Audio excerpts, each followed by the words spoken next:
안녕하세요. 유용한 정보를 가지고 오는 북김TV입니다. 오늘은 부동산 정의에 대해서 조금 얘기를 해볼까 합니다. 이렇게 저희가 늘 이론과 역사를 탄탄히 하는 이유는 이론과 역사가 탄탄해졌을 때 어떠한 판단을 해도 조금 더 나은 판단이 될 것이라는 것을 믿기 때문입니다.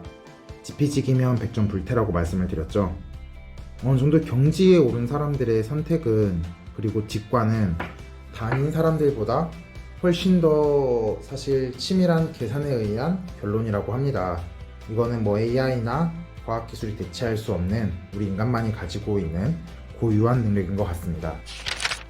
먼저 부동산에 대해서 좀 설명을 드리려고 하면 뭐 네이버에다가 부동산의 정의라고 치시면은 토지나 건물처럼 움직여서 옮길 수 없는 재산을 말하며 동산의 반대말이다라고 설명이 되어 있을 겁니다. 움직일 수 없는 재산, 이게 결국에 부동산이라는 건데, 동산과 반대되는 것은 맞지만 또 이 사이 값에 존재하는 것들이 있어요. 바로 의제부동산, 준부동산이라는 것들입니다.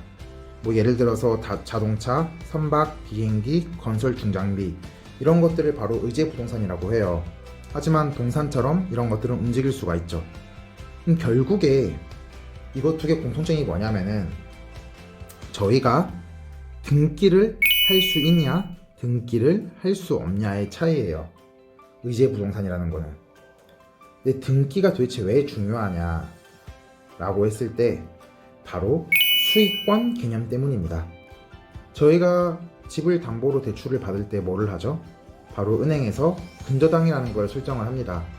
매번 뭐 원리금 상환이 될 때마다 새롭게 수정할 수는 없으니 뭐 대출 금액의 120% 혹은 130% 한도를 결정을 해두고 이 금액 내에서는 우리가 1순위로 먼저 경매나 공매로 넘어갔을 때 회수할 수 있어를 기입을 해두는 거죠. 이게 부동산 개발에서는 이러한 절차들이나 다양한 수익자들이 들어오는 것들, 그리고 개발 사업 행위를 하기 위해서 관리형 부동산 신탁이라는 것에 위탁을 하게 되고 1종 수익권, 2종 수익권, 이렇게 순서대로 수익권을 배분을 받습니다. 그리고 이 수익권을 기반 담보로 잡고 대출, PF가 일어나는 것이죠. 의제부동산도 비슷해요.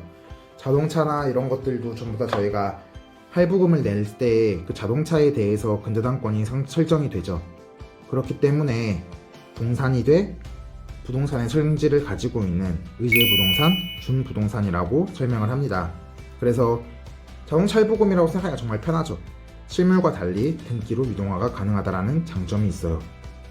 다른 것보다 부동산 같은 경우에는 이제 금리가 좋은 이유가 뭐 자동차나 선박은 공급량이 뭐 많아질 수도 있고 수요가 급감할 수도 있지만 부동산의 경우에는 저희가 공급이 제한되어 있죠.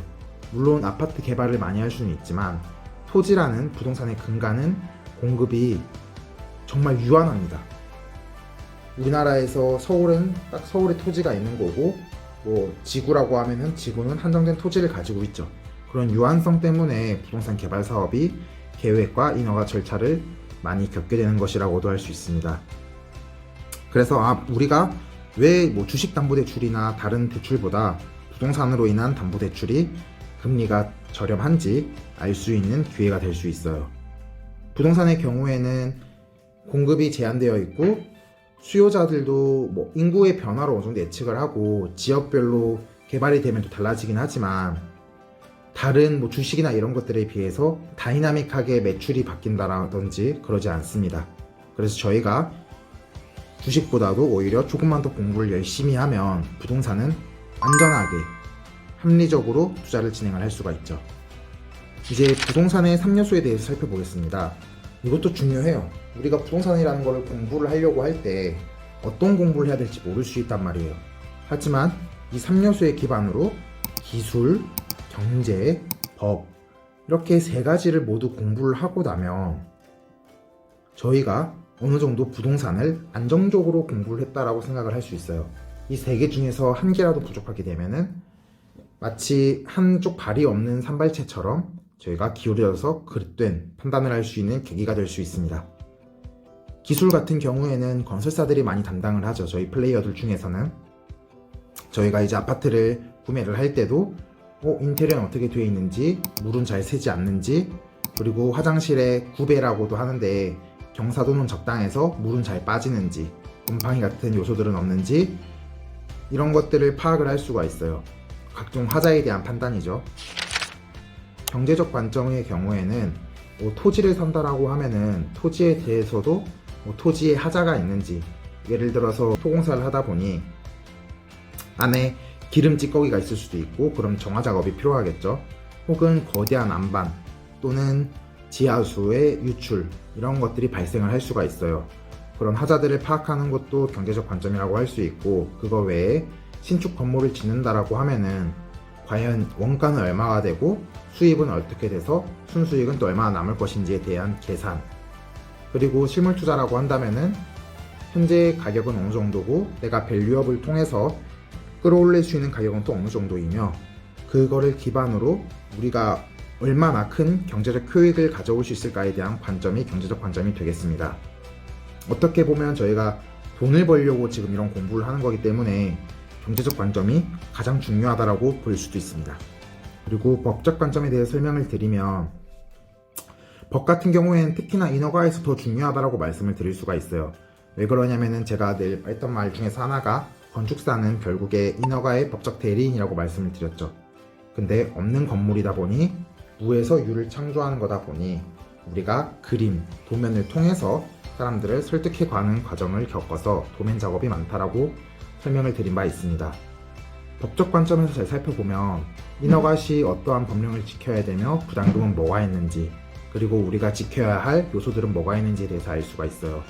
그리고 부동산을 직접 실물을 거래하게 될 경우 저희가 공인중개사한테 많이 의뢰를 하지만 공인중개사로 인해서 사고도 많이 발생을 하죠.